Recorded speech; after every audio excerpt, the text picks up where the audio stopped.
Alors là, les amis, c'est la dernière fois que je vais chez ce coiffeur.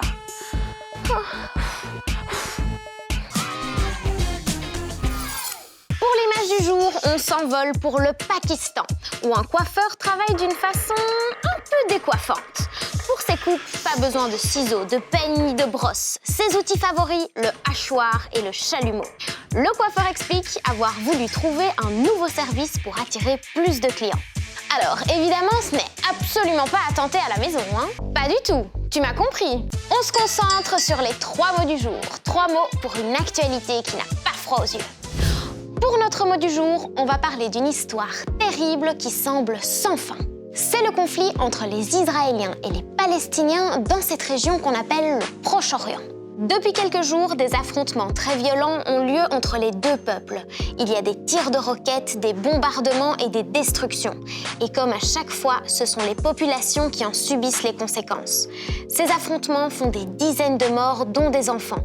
Ce sont les pires violences dans la région depuis 2 ans.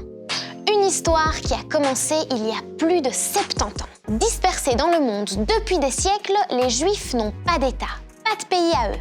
Mais après les horreurs de la Seconde Guerre mondiale dont ils ont été victimes, de plus en plus de Juifs veulent retourner en Palestine, la terre de leurs ancêtres.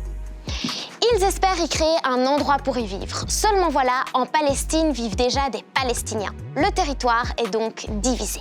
En 1948, l'État d'Israël est créé. Les Palestiniens, eux, refusent cette répartition qu'ils jugent injuste. C'est le début de tensions et d'affrontements qui durent encore aujourd'hui. Voilà pourquoi conflit israélo-palestinien était l'un de nos mots du jour. Un cafard, je déteste les insectes. Je vais l'écraser. Qu'est-ce que tu fais? Mais qu'est-ce qu'ils t'ont fait? Mais David, on fait pas ça! Ah ben oui, mes présis, ils me font peur, ils sont tout petits, ils font crier, c'est vraiment pas beau, tu sais. Et parce que eux, quand ils nous regardent, tu penses qu'ils se disent quoi? Il faut surtout pas oublier quand même qu'ils sont très utiles, hein. Et c'est justement pour mieux les connaître que le musée des insectes de Warem va s'agrandir et devenir le musée de référence de ces petites bébêtes en Belgique. Le musée s'appelle Hexapoda. Alors si tu trouves que le nom est bizarre, il n'a pourtant pas été choisi par hasard. Hexapoda, hexa 6, poda pattes, et donc tous les insectes ont 6 pattes. Et donc c'était un premier message par exemple de démontrer qu'une araignée qui a 8 pattes n'est pas un hexapoda, n'est pas un hexapode et donc n'est pas un insecte. Voilà un bon truc à savoir pour faire le jeu c'est tout dans la cour de récré. C'est pour moi, me remerciez pas.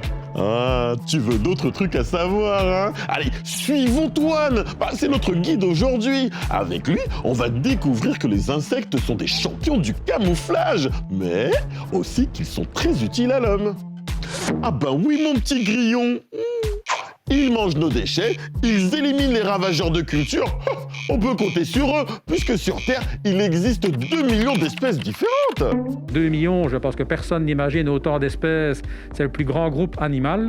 Et puis, c'est vraiment de pouvoir démontrer que plutôt que de les écraser ou de les éliminer, on a tout intérêt à les promotionner. Et donc, on a aussi un jardin entomologique pour montrer comment on va favoriser ces insectes.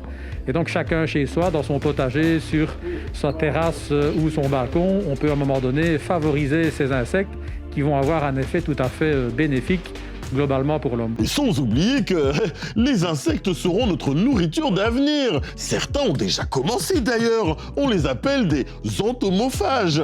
Il faut dire que ça va avec tous les insectes, même les pizzas ou même le potage. On peut commencer simplement par remplacer les croûtons par des verres de farine au four dans sa soupe, par exemple. Ça a du croustillant et c'est effectivement très bon. Si à un moment donné, on aime le goût de la peau de poulet rôti, c'est simplement de prendre du criquet et de le passer à la poêle, pas besoin de matière grasse. Et si à la fin, on veut avoir à un moment donné un petit goût de fumée, par exemple, quelques têtes de termites sur un dessert avec un peu de crème fraîche terminera parfaitement le menu. Ah bah ça c'est un menu complet, hein. Alors si ça vous dérange pas, moi je vais commencer par les protéger avant de les consommer, hein, ces insectes qui étaient là des repas. Hop, l'un des mots du jour. Mais comment ça, qu'est-ce que je fais? Je suis en train de regarder la lune. Ah bah oui, c'est le croissant de lune qui détermine la date de début et de fin du ramadan. Ces dates sont fixées par l'apparition de la lune dans le ciel à l'horizon. Le ramadan est l'un des 5 piliers de l'islam. Durant un mois, les musulmans doivent notamment s'abstenir de manger et de boire du lever au coucher du soleil. La fin du ramadan est marquée par une fête appelée Aïd el-Fitr, durant laquelle les participants se réunissent pour boire et manger ensemble. Et cette fête, c'est cette semaine. Voilà l'occasion de te demander, mon petit poulet, le ramadan, est-ce que tu l'as fait, hein? C'est trop dur pour moi. Je ne saurais pas faire parce que je ne saurais pas tenir sans manger ni boire. Je fais le ramadan parce que c'est ma religion. Pourquoi je fais pas? Parce que le matin, je me lève, je vais à l'école. Après que je finis l'école, des fois, j'ai faim. Ça marche pas, c'est pour ça. C'est pas trop dur cette année, ça va. C'était plus l'année passée que c'était un peu plus dur. On mangeait plus tard et il faisait plus chaud. Je le fais pas parce que ma maman veut pas. Ma maman, elle croit que je vais rater mes devoirs. À la fête du ramadan, on fait une fête. C'est un jour particulier. C'est pour rester en famille, avec les amis, les copains et les copines.